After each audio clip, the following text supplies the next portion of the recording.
Welcome back to the Movie Pope podcast, and today we are taking a look at Series 3 of Line of Duty, and we're going to continue reviewing this all the way to Series 6. And with us, as usual, is Dara Sanders of the Alexandria Film Festival. So let's go ahead and get into this. I mean, because obviously you know to like, comment, subscribe. People who watch these videos, definitely subscribe. If you don't subscribe, well, what's wrong with you? Don't be a jerk about it. So, Series 3 kicks off with something that's very jarring, right? Very jarring. I mean, because we are introduced to our friend Waldron here, who is a very, how shall we describe him, Dara? A very intense fella. He's very intense, and he has his people, his team, following him, right? Like almost, I don't want to say worshiping him, but he's very, very matter of fact. Well, they're devoted direct to him, you know. Like extremely. So he has clearly in his mind a plan before this gets off, which is this criminal that they're hunting down. Yeah, Ronan Murphy, and and when we're introduced to Waldron, to me, he kind of reminds me of Arnott from Series 1.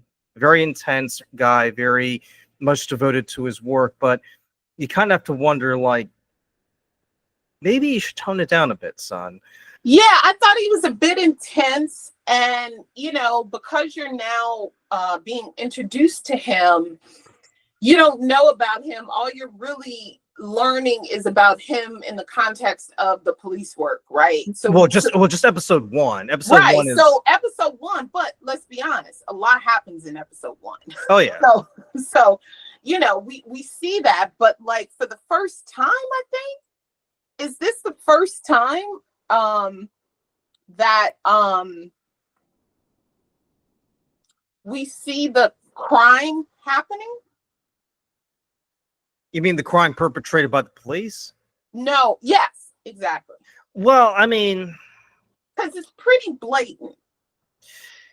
I will say this because initially when I watched it happen, it made me wonder. Well, this guy is just so devoted to his job. Like he must have like seen a few things. Kind of went the way of like the Vietnam War vet who kind of snapped at the end. Because the guy they're going after is Ronan Murphy, who, on the surface, just seems like your average drug dealer kind of guy, you know. Yeah. And then he just commits this murder in cold blood, and then he coerces his fellow team members to basically, go along with it. And I will say, because after what we saw in Series 2 with Lindsay Denton, right? You would think that Jed Mercurio would kind of start giving us more subtlety in the characters, but throughout episode 1, Waldron he just comes off as someone who is unlikable, really. Yeah, and I was thinking about this in terms of like the contrast with his courting of the teacher, right? I think her name is Rachel. I'm not sure, but he was very gentle with her to a point. And I thought that was an interesting contrast to show, because there's a reason they put her in there, right? As he's like courting her, because I think one of the things that, when they described him, because AC-12, we're looking at Danny Waldron, Sergeant Danny Waldron, there's always this, what's his background? He has no family, he has no wife, right? So we know that. And it dawned on me that I think his choice was to devote his life to revenge and not concern himself with trying to court anyone and have a family. That's what I think we get out of him. Yeah, because we find out later he used to live in a boys' home, and the people he's going after, they were involved let's just say they were involved in rather sordid activities during his time there. So yes. So so in light of that, you can sort of understand where Waldron is coming from. I think so. But and listen, I've had to deal with my fair share of of abuse, as a child myself, so I can totally sympathize where he's coming from. But that doesn't excuse his behavior, because throughout episode 1, he's just haranguing and harassing his underlings, really. And he totally is, and it's almost, they have no spine almost. Like, it's really weird. Like, it's yeah, I agree. It is odd how devoted they are to him. And so, like, when you see that first episode and they all fall in line and AC-12 kind of gets involved because the forensics kind of doesn't match up with the story, right? Yeah. So now we have a question about what really did happen. And now, like, each cop under him, it's 3 of them. Now they're kind of being questioned and they're under the microscope. Mm-hmm. And I want to say it's either episode 1 or episode 2 before we get to Danny Waldron, the end of episode 1. But the interesting part about this is one of the people that is devoted to him, Harry Baines, is targeted. Because he gets the burner phones. Yeah, he gets the burner phone, and now, like, because it's this doesn't go along with the usual story structure that we're familiar with from series 1 and 2, right? Because Danny Waldron dies by the end of episode 1, so now you're like, where are we going with this? And it takes on a life of its own. Like, Luca, this. Like, just from episode 1 to episode 3, so much happens. Because we have the reappearance of Lindsay Denton. I was so befuddled by this because when I saw Lindsay Denton on here, I was just thinking, why are they bringing this back? Because I thought the matter had been resolved in episode 6 of series 2. Right. And for me personally, I felt like adding Lindsay Denton to series 3 contributed very little to the storyline, other than to just be another source of irritation for Hastings, really. So what I thought Lindsay Denton brought, and I don't know if this was necessary, really. Like, you could argue Kate or DC Arnold, Steve Arnott could have discovered what Danny Waldron was trying to send him in that envelope. That's right? That's what I'm saying, but because Waldron in the entire series, right? Yeah, because Waldron already had that letter ready to go to Arnott anyway, so it just feels out of place for someone else to step in and kind of, find out, when really it should have been Arnott in the first place. What's frustrating for me is the fact that episodes 1 and 2, I could follow along and I can understand where they're going here. Okay, so Waldron, he went nuts and he's like, he committed this act of extrajudicial killing. He beheaded someone. Well, true, but right now AC-12 is kind of focused on Ronan Murphy getting right. That what happens to Linus Murphy that comes later on, but I feel like I'm thinking this is something that Jed Mercurio can't help himself with. Like, he just feels the need to start piling on more and more things when it's like, bro, we already know what's going on with the main storyline. It's very intense as it is. You don't need to add Lindsay Denton, and then for some whatever reason, Cotton decides, you know what, I'm just going to screw with Arnott and ruin his life because I'm a dickhead or whatever. But so, like, Cotton was, to me, very careful to start almost grooming Kate to be against Steve Arnott, right? Like, kind of, he starts early, and he kind of starts putting thoughts into her head that he could be bent, right? Like, well, to a degree, he also tries to do that with Hastings as well. Yeah. And I would also add too, because Bigelow, the that liaison lady, I was never quite sure of whose side she was on, really. Right, and it becomes clear, right? That's another note that I made. But go ahead. Yeah. because Bigelow comes along, and I'll say this, as much as I found the series 3 a bit befuddling and a bit frustrating sometimes, I'm glad that Hastings actually went back to that file that Bigelow gave him. Yes, and called yes. her out on that. And I'm like, you know what? You guys may have like screwed up on so many levels, but at least you guys, try to bring resolution to that little point. So Jed Mercurio, you get a B- on that one, because because I was just thinking, someone's got to bring that up. That file, that heavily redacted file, has got to be brought, because Bigelow's the one who gave it to Hastings, right? Exactly. And then Arnett, yeah. and then Arnett kind of goes to the back channels. He talks to his girlfriend, who gives him the unredacted files, and then you kind of have to wonder, well, hold on, this is for the same person. Why was the official one all redacted? And then, right. Because if it's going, because obviously if this is something that you're giving out to news outlets, right? Obviously it's going to be. Yeah, obviously it's going to be redacted, right? But if it's between departments, right? Why would you? Yeah, and it also raises a lot of red flags too if it's redacted, because then you're like, well, hold on, like, what is it that they don't want me at AC-12 to see? Yeah, and but I thought, just back to your point about Bigelow, I think what was clear in series 3 is what her purpose is, which is to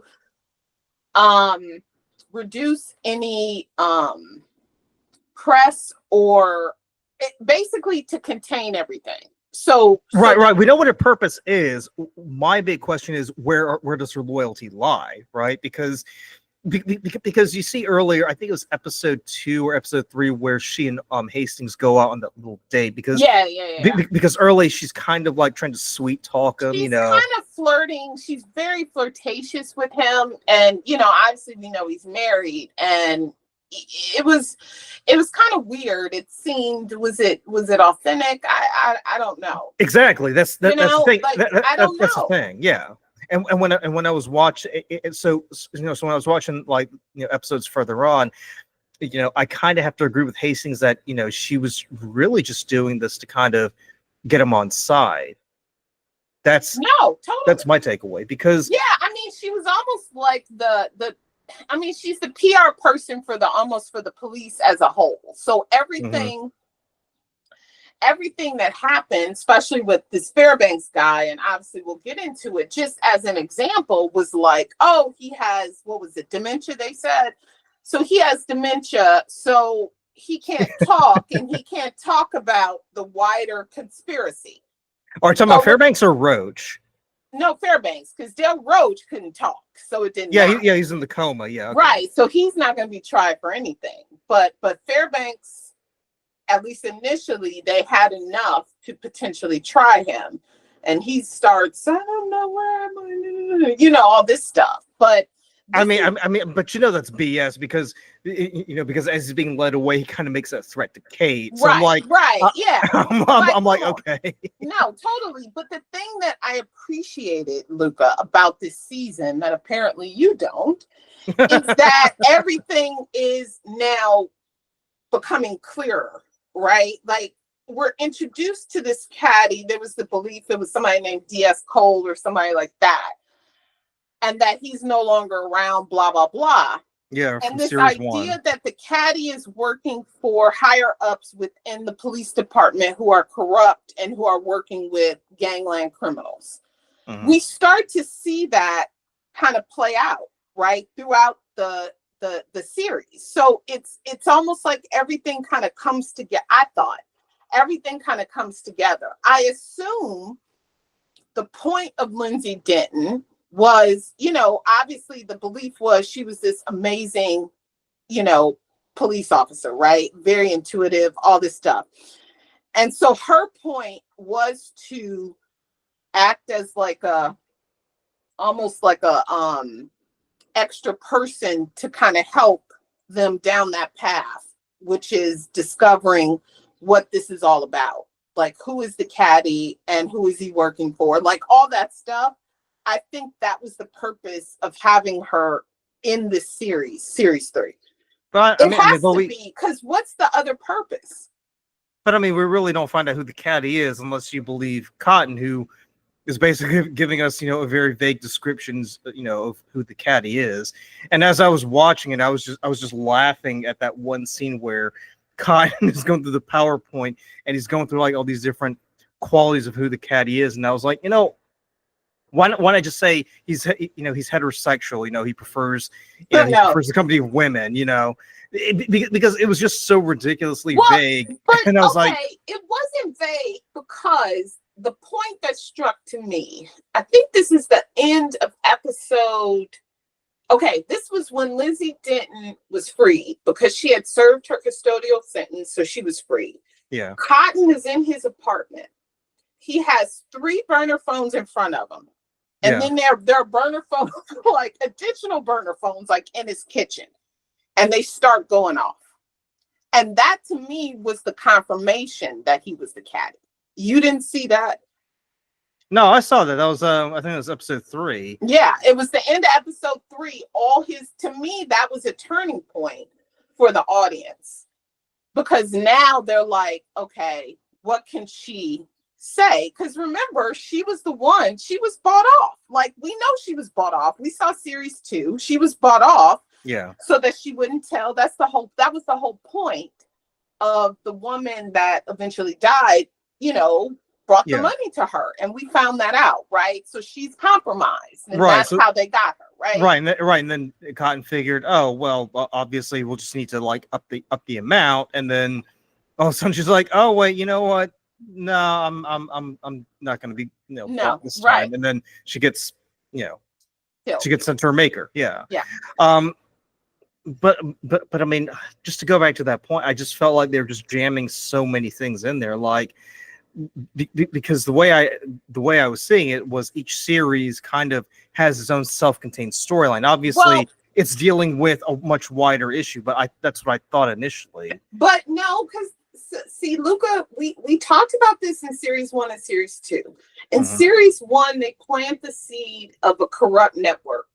Right, they plant the seed, right, because the cop in there, Lenny, played by Lenny Harris, is brought to this. They like kidnap him. He's brought to this thing, and they try and get him to work for them. Yeah. Right, like, so that's planted, and then in series 2, there's a continuation that there's this corrupt something. We can't put our finger on it. I felt like series 3 brought that all at least to an understanding, right? How is this network working, right? They're going through the caddy, who is a police officer, who is working with higher ups within the police department who have this relationship with high level gang members. That's how I saw series 3. It's laying out to you how this is working.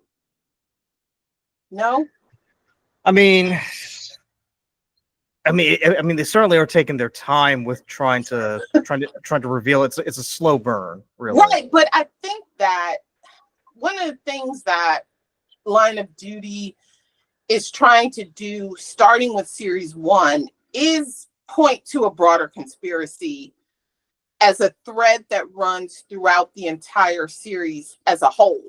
Series, from 1 through 6. So that's something that is, you have that, and then you have the story.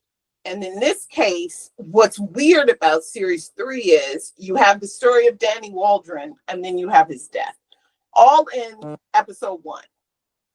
Well, yeah, which I really didn't care for. It's mind blown situation. You're like, well, where are we going with this? Yeah. So it's a bit disjointed, but I thought it came together. But you don't think it came together? No, I mean what I'm seeing here is just things kind of being haphazardly placed around there, and then you kind of have to figure out what's going on. They kind of it's almost as if Jed Mercurio is saying, well, here are the pieces, kind of put it together yourself. We're not going to do it for you because because we already know what's going on. Let's see if you can figure it out. And then once this is all over, then we'll compare our work and see how close you were into figuring that stuff out. Well, okay. So episode 3 is where Harry kind of runs into big trouble, right? And so he's implicated in the death of his, I think it's Ron Kennedy. Yeah. The other guy who was strangled. He runs in the caddy, DCI Cotton. And so he's like trying to figure out how much Harry actually knows. And Harry kind of talks a bit to AC-12 about this notion of someone is behind the scenes. So like they kind of have that seed dropped in episode 3, like, okay, something's going on here. People are trying to create like a story about what's going to happen here, so it all dies away or something like that, right? So, I felt like Jed Mercurio kind of does, these hints are dropped. And I don't think, I kind of understand what you're saying about Lindsay Denton to a point, but I also think that if you think she was railroaded, like, she took money, but she didn't kill anybody, right? Like, so her actual conviction was wrong, right? I mean, so like, she's denying she took the money. That's BS, of course, but right. Is this a do-over? I don't know, because to me, they gave her a lot of screen time. They followed her as she goes to the halfway house and she meets with was a social worker, tries to get a job, says she's a police officer, thinks she's going to work for the police again. So it's like, she's also someone with unfinished business. So I guess it's not wrong to kind of explore that, like to clear her name type thing, right? Like, so, right? I mean, to a point, I mean, it makes sense, but yeah, but she shouldn't take up like most of the episodes. She took up a lot of time in this series. I agree. And I mean, you should have at least kept Waldron alive for up to episode 2 at least. I agree. I thought that was so weird. Like, I guess they felt like, once D.I. Arnett pulled on this thread with Ronan Murphy and found the picture of, I think it was called Sandsview. That was the name of the home. Yeah.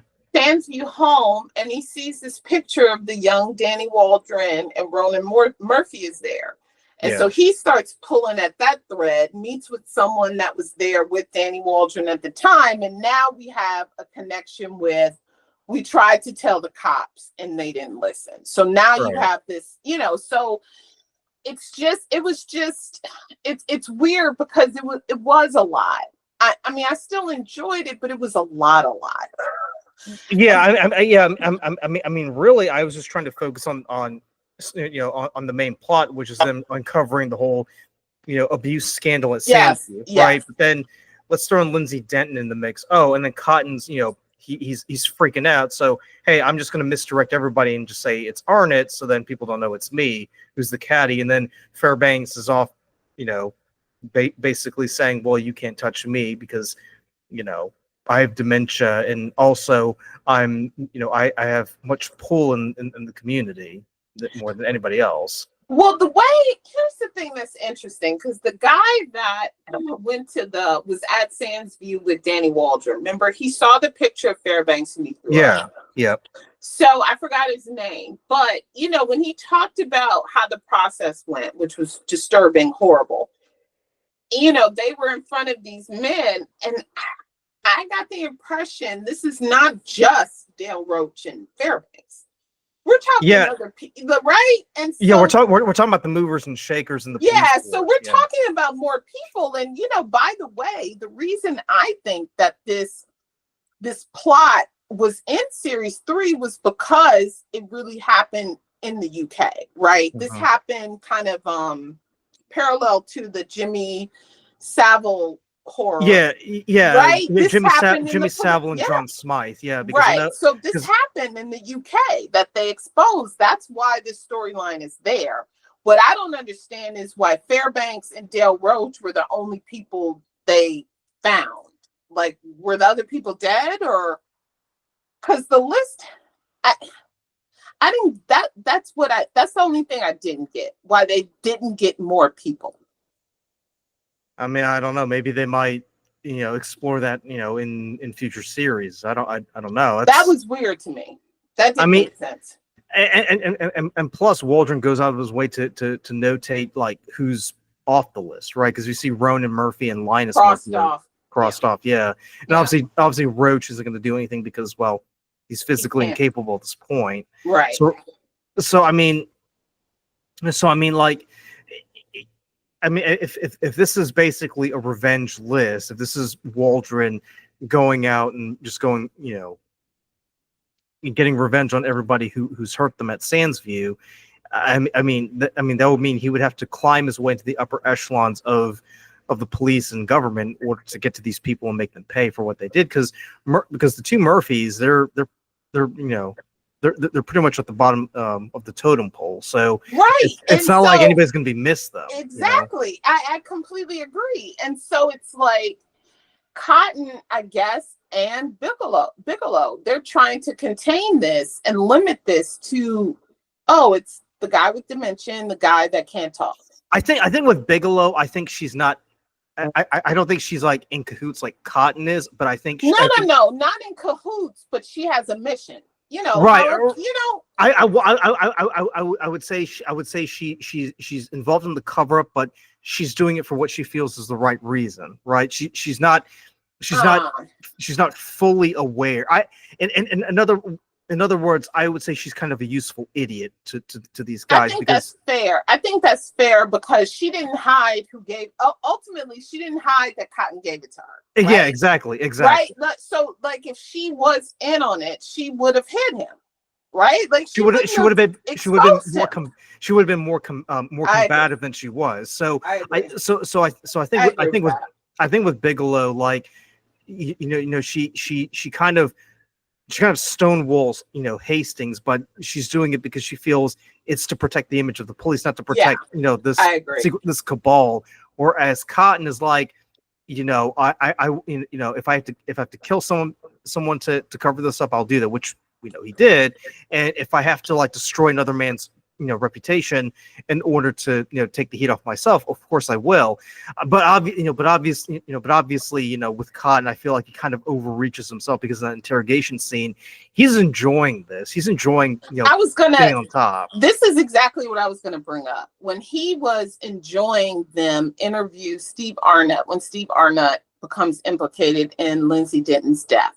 Yeah. He's enjoying it way too much. And I felt like, and I watched this episode again, just to see if Kate picked up on something that I think she did. I think she did. And they don't say specifically what it is, but clearly she picked up on something. She goes, Hastings apparently and Fairbanks are Masons. So she goes outside the normal process, which is she would have gone to the next precinct over, which would have been, I guess, AC 10 or something like that. She goes to AC 9 and to a woman and says, I want to file a undercover to investigate another AC 12 officer.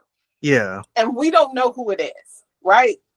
Now, we're thinking, this is Arnott, obviously, right? But it's obviously Cotton. So she starts investigating and gathering evidence against him because now she's suspicious of him. And that's kind of where we have the series kind of go from episode 5 to episode 6, leading up to the climax, right? Yeah, because the bulk of the episode 6 is that interrogation, right, of Cotton. Yeah, that exchange. Well, and also episode 5 too, because it's very much focusing on the fact that Cotton is he's going out of his way. He's expending a lot of effort to make sure that all directions point to Arnott, and nothing points to him. Right. But obviously Kate kind of picks up enough on it to see this guy's really throwing out a lot of stuff at Arnott. I was there, and that's not exactly how I saw it on my end. Okay.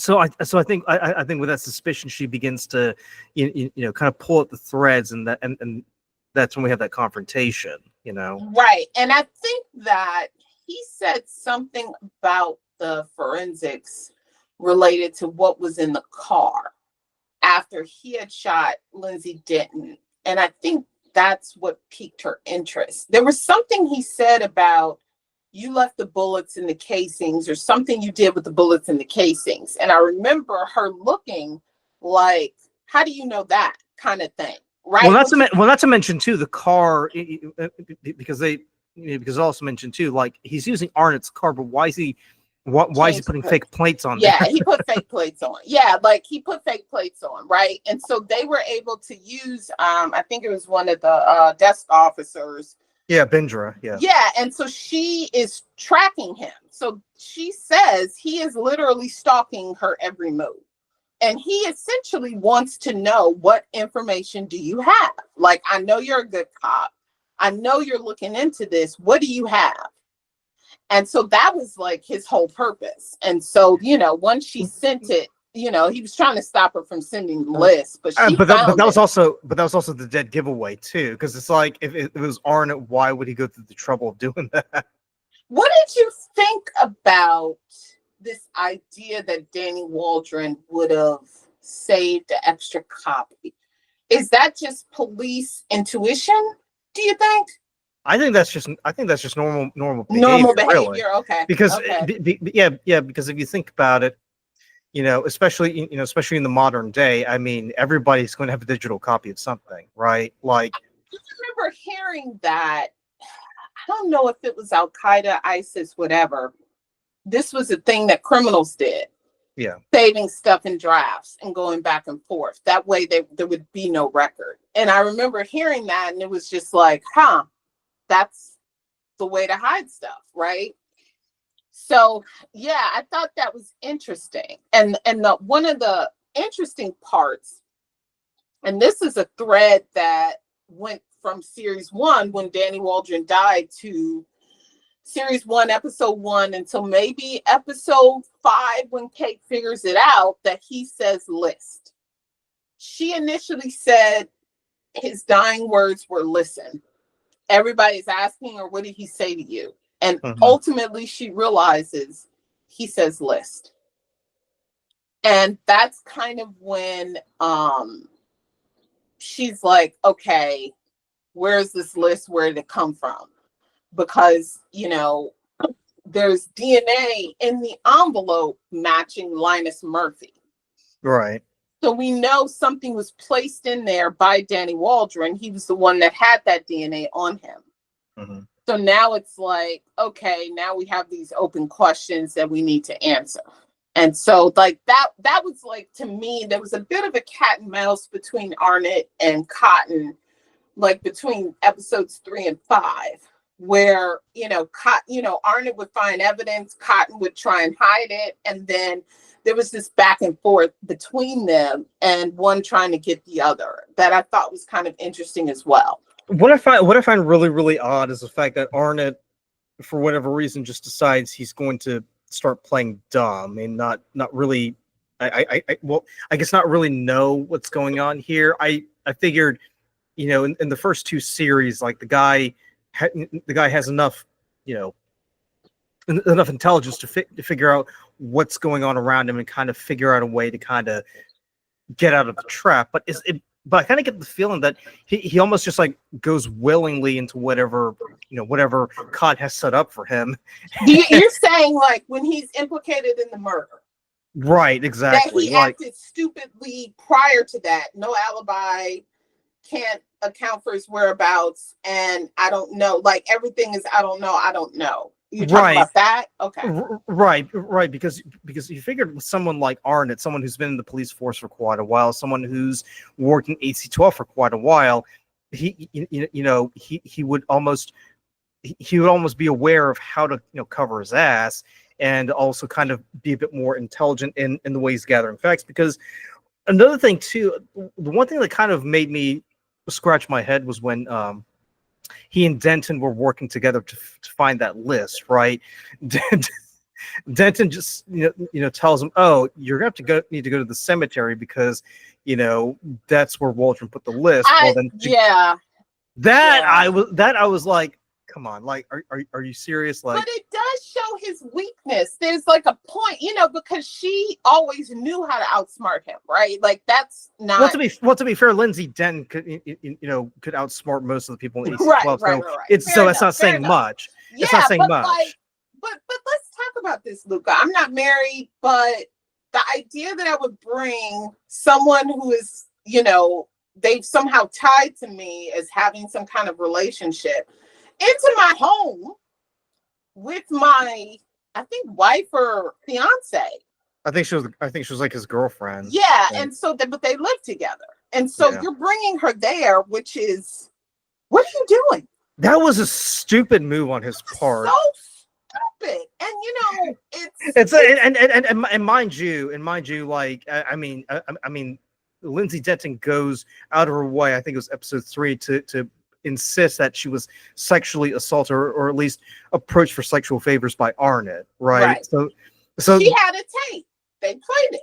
Yeah, it would be like Trump inviting Stormy Daniels into the White House, And it's and I'm like, what's wrong with you? And so that's what I'm saying. That's what I'm saying. Like Arnett, for whatever reason, just decided Series 3 was just to be stupid. And that's the thing. Jed knows what he's doing. Is he trying to show that they're fallible sometimes? Like, because I think he makes a point of doing that. Like, like Series 2, we saw Kate is living in her car. She messed around with her friends, the police officer that died. Her dead friend's husband, yeah. Yeah, and she got kicked out. She's living in her car, and it's like, what the hell? And she's hiding all this stuff. And so I think he's trying to show that they're fallible. Like, I think that's the point here, but it's heavy-handed. And this is the issue that I have with Jed Mercurio in Line of Duty. Let's take it, because I know this is building up. Okay.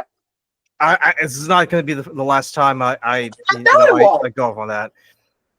Jed Mercurio seems to have it in his head that when he writes or creates a character, there's only one thing you need to know about them. He's not giving us multifaceted characters. He's giving us people who there's only one way you can feel about them, and it's dislike, right? Okay, go ahead. So let's take Lindsay Denton from Series 2, right? And I think she's a good example. Go ahead. So with Lindsay Denton, right? I mean, we know we're supposed to feel bad for her, right? And I mentioned this when we did our review. We're supposed. We talked about this. We're supposed to specifically empathize with her. Why? Think about how she was treated in that jail. But I'm sorry, but like if she's already going through a lot as it is, I don't need to see her head being shoved in the toilet and given a swirly, right? No, not even that. She was done that by her fellow police officers. They gave her shit to eat in her oatmeal. They burned her hands. The people that run the thing, and then her mother is dying. So we have just that. It's heavy-handed. It's a lot. It's a lot. That's a lot. And I was gonna say too, because Jed Mercurio apparently doesn't understand the meaning of the word subtlety, right? Take Stephen Knight, for example, the guy who created Peaky Blinders, right? Okay, I gotta watch Peaky Blinders. You keep talking about this. Let me write a note. The characters on that show they're multifaceted. I mean, on the one hand, you're supposed to like them because they run a gang out of Birmingham. These are guys who will do anything from sell arms to drugs and all that stuff.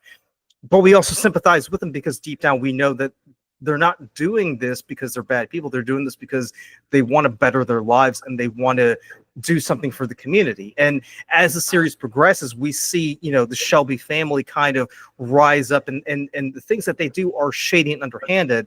But at the end of the day, they're good Englishmen. They will, put their country first. And I applaud Stephen Knight for that because he's giving us characters that are flesh and blood that we can relate to.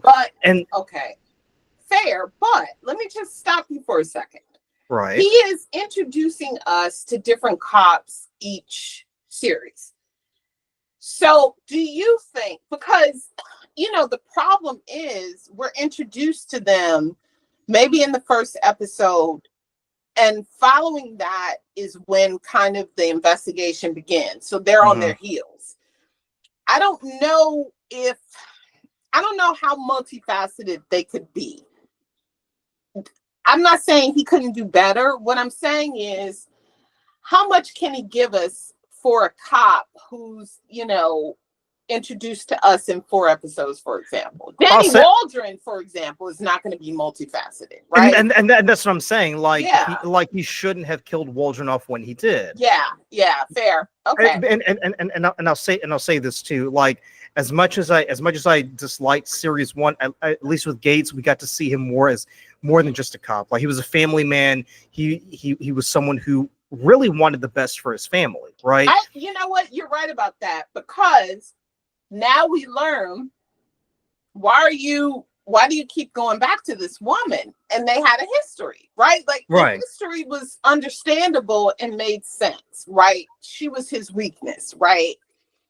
So right. So then it made sense. Right. So then when we see Lindsay Denton, it's like, this is comical almost. Like, no one person can suffer this much. Luca, and let's not forget, she has like a neighbor that plays loud ass music like every night. Right? Don't forget. I think it was like the first 2 episodes, she's walking in with like a neck brace. So it's like, I mean, the only other way you can make it obvious is for her to have a sandwich board sign that says, please feel sorry for me. Yeah, kick me. Like, I agree with you on Lindsay Denton. I do think she was heavy-handed, but I will say, I'm sorry, but it worked for me. And it's partly because I like the actress, Keely Hawes, who's married to Matthew McFadden. I think she's a fabulous actress. And listen, I don't have an issue with the actors. No, I know, it's the writing. I know it's the writing. No, I understand. Because Keely Hawes didn't go in there. It's not her fault. Right, she didn't go to Jed Mercurio and was like, I want you to write the character like this. Yeah. Right. I know. To go back to my point about Stephen Knight, Jed Mercurio, Stephen Knight, at least is giving us characters who are complex, and when they're placed in these situations, you feel for them because you understand where they're coming from and where they're going, and you want them to accomplish that goal. With Jed Mercurio, it's all. So in other words, Stephen Knight has a toolbox, and depending on the situation, the story, he knows which tool to use in order to get the most out of the characters. Jed Mercurio's got a hammer, and he's using that hammer from everything to fixing a watch to putting a hole in the wall. And do you think this is an issue he has because the series is an anthology to a degree? Right. Meaning that this is his weakness, that, because, my understanding is, he's done stuff that did a better job of developing characters, right? Like, so this is a weak point for him, right? Because you have a series that's an anthology series, and then you have a thread running through of corruption within the police department. You're introduced to these cops each series, each season, and he's now failing to give you what you want about the cop. Like, I think the thing I think about overall, Luca, with this show is that there's so much gray. Nothing was black and white. That's what I think about with this show. And the problem with the Lindsay Denton season, which I did enjoy, but it was a bit too much, is that you were forcing us to root for her. But at the same time, Luca, at the end of the season, remember, we're now he's built us up to care for her and believe she's completely innocent. Yeah, but it was a heavy-handed approach, though. At the end, no, she's guilty, right? She actually did wrong. She did this, remember? So I don't know if that was the point, to build this up to then, like, disappoint us. But you could do a much better job at building this up. I understand, but I wonder if that was the point. No, I totally agree. That right? that makes sense. But what I'm saying is, the journey to get there could have been executed far more better.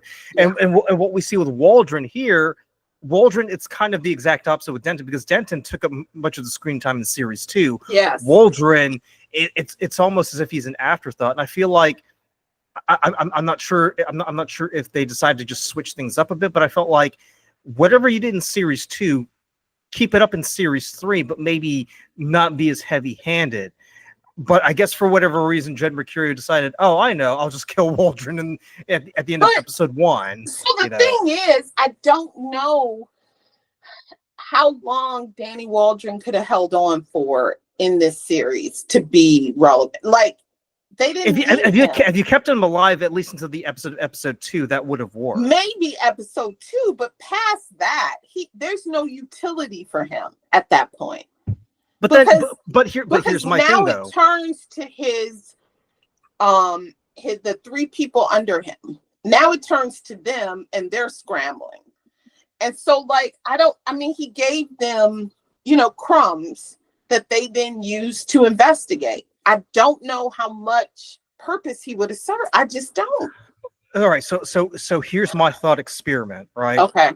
So what they could have done, right, or what Jed should have done was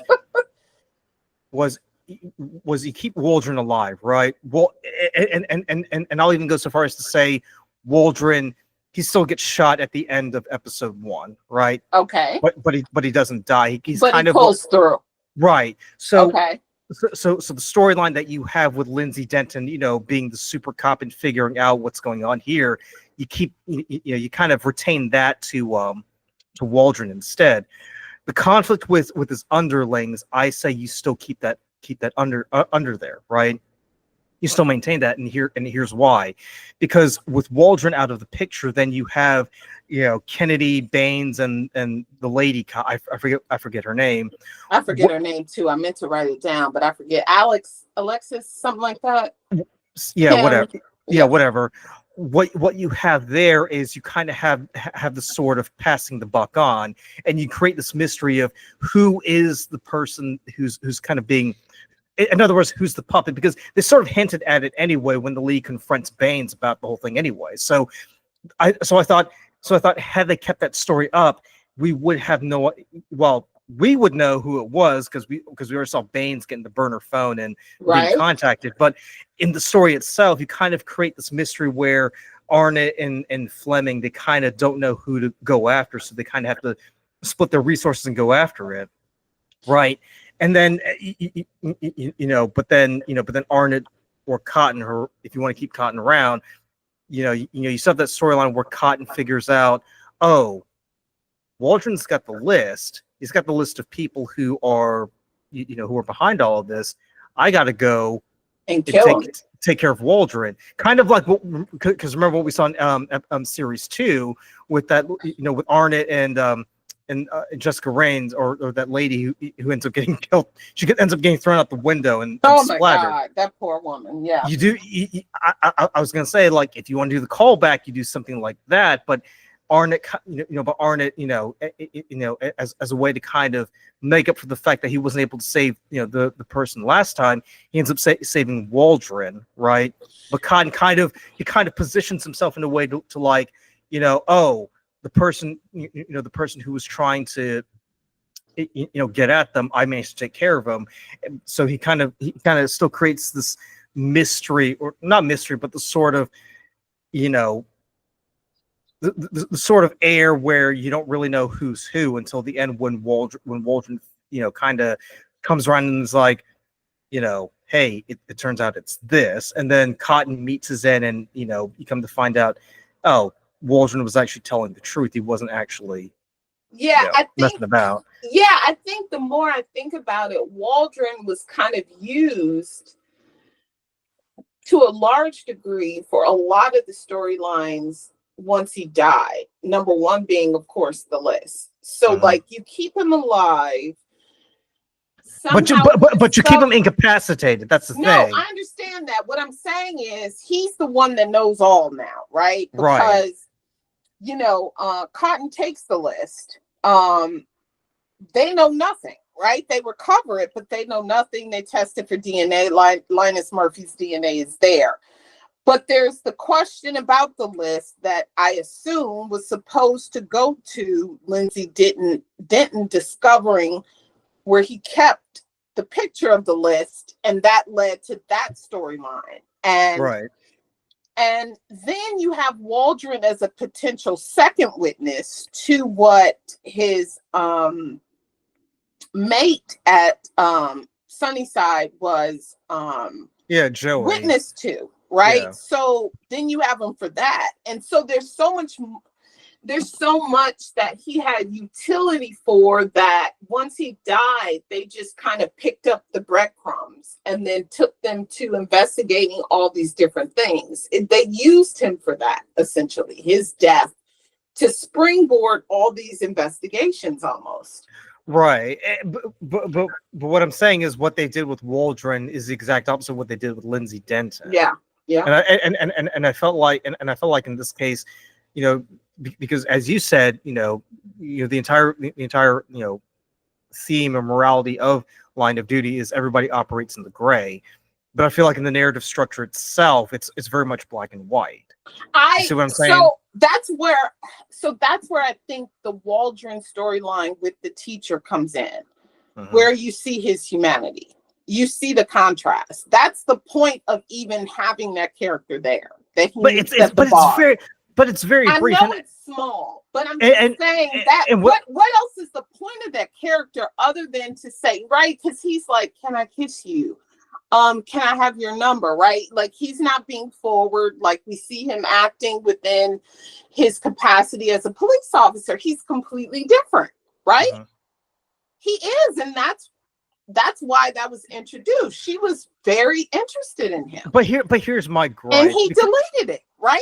But here's my gripe though, because we do want to see a softer side of the character, because obviously when you're developing characters, you want them to have a lot of different things going on, right? Yeah.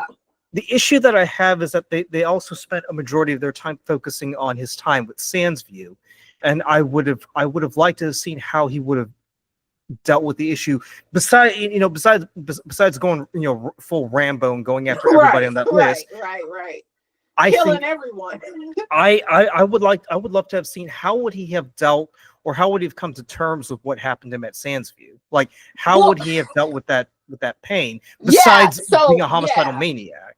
You're imagining a completely different that's what I'm saying. Different season. You're imagining that they focus on Sandsview, they focus on that and how it weighs on him, right? So he's done this thing with Ronan Murphy. That's kind of come out. He's gonna deny it, blah blah blah.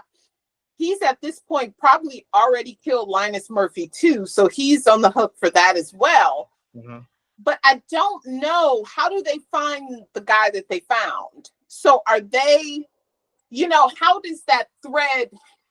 I know they would connect it. I can't say that. Of course, they would connect. Yeah, they would find a way to connect. Yeah, I mean, it was in his home though, so I guess they would probably get a warrant to search his house if he's, under suspicion for 2 murders. So yeah, they probably would have found the picture, done some digging, but like, I don't know how that unfolds though, Luca, because now he's in the frame for the 2 murders, and they're focused on that. Are they going to focus?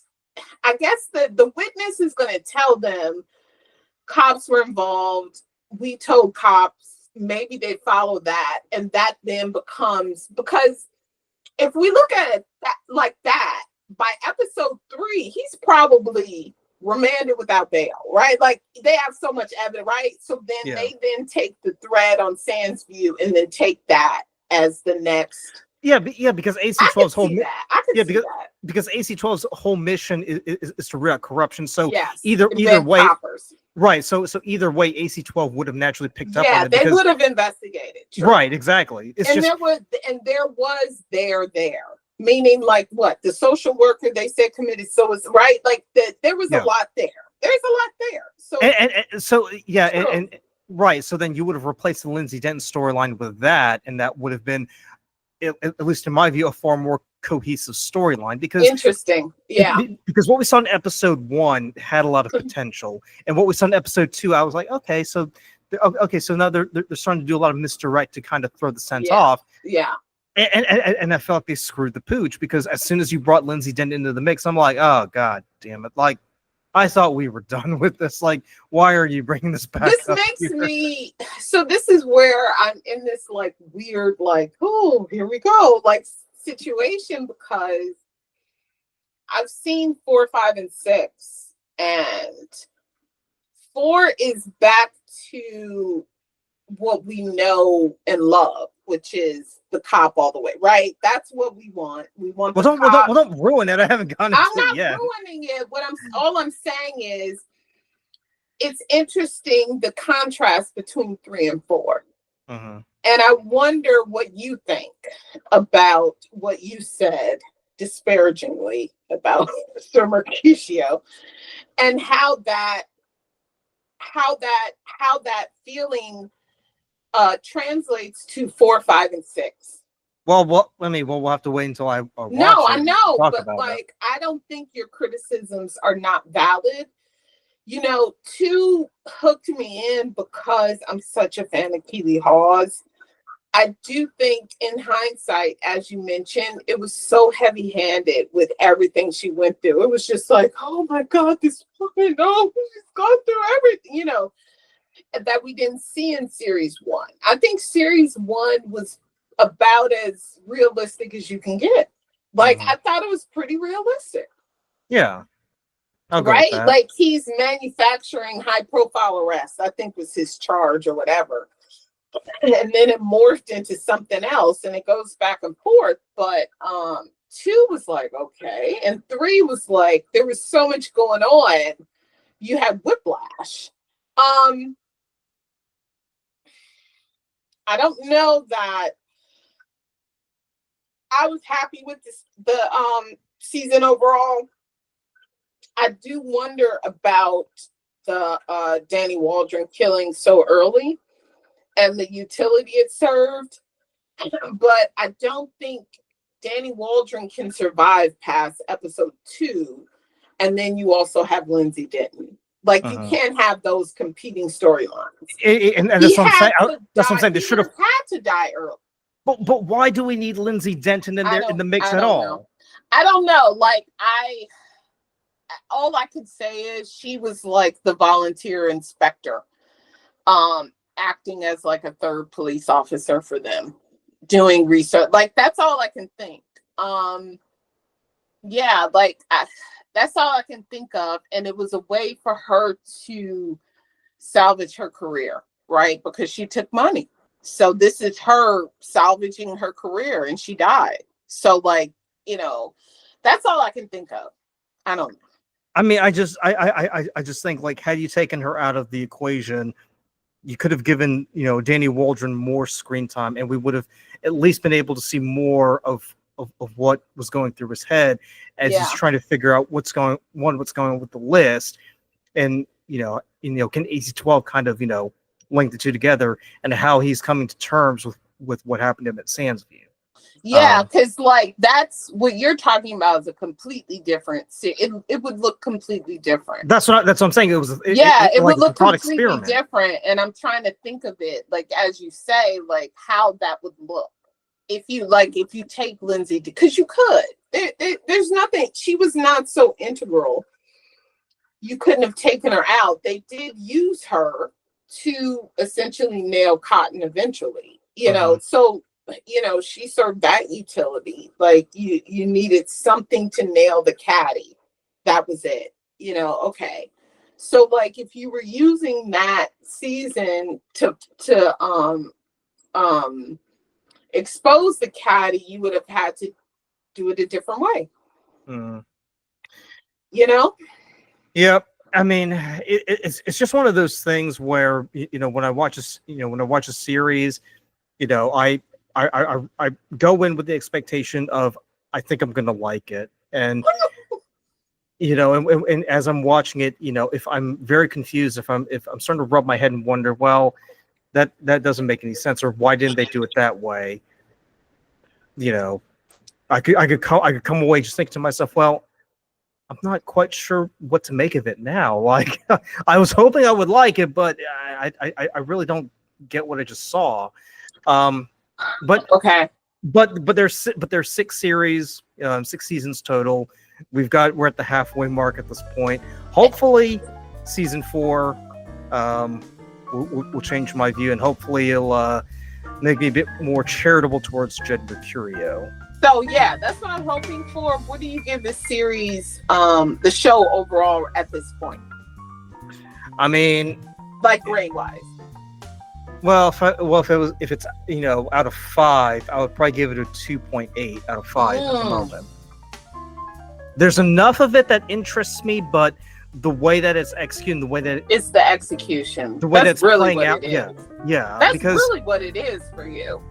And I'll say this, and this is something that ran through my mind as I finished watching episode 6 last night, was the first 10 minutes of episode 1 and the last 20 minutes of episode 6 are pretty much all you need in order to understand what's going on in the series, because everything else is kind of filler. It was crazy. No, it was insane. And that's the thing, like, that I think I get kind of distracted by is the frenetic pace of it. And it's like boom, boom, boom, this happened, this time. And it's the reveal kind of thing. That whole thing that they rely on a lot in this season, that reveal thing, as things start to unfold and they learn this and they learn that. It's a lot when it comes to series 3, and I do wonder if they could have done it a different way. I think that's not valid. That's not valid. Right. Yeah. So I mean, I'll have to watch series 4 and then we'll reconvene to discuss that. But I just want to thank everybody for taking the time to watch this episode. Let us know down in the comments below, what are your thoughts on series 3 of Line of Duty? Did you enjoy the series, or are you a bit as befuddled as I am?